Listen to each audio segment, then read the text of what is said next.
I mean, I personally remember a very specific time in my life when my husband and I were at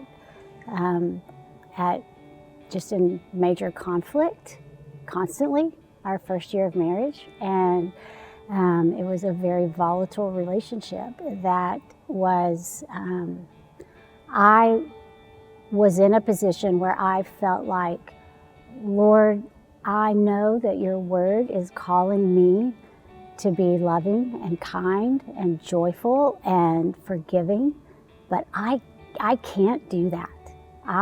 He doesn't deserve that. He deserves for me to walk out the door, but I have to decide if I believe God's word. And if I believe God's word, I do it. And so, Lord, I have gotten to the point where I say, Lord, I can't, but your word tells me you can through me.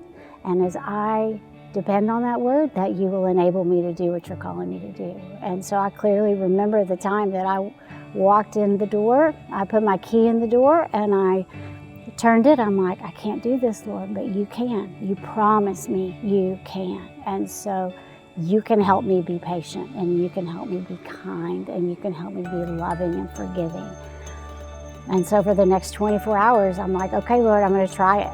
And so I just kept laser focused, like I see in Virginia, just focused on God and his word and his promises and claiming those promises. And his spirit empowered me that day to do what he was calling me to do. And at the end of the day, my faith was stronger. I believed what he said more strongly, because that assassin, like you said, had been defeated and actually converted into good. And so that was a time in my life that it was hard again the next day, and it was hard again the next day. But slowly, my responses to the arrows and the bullets coming my way would diffuse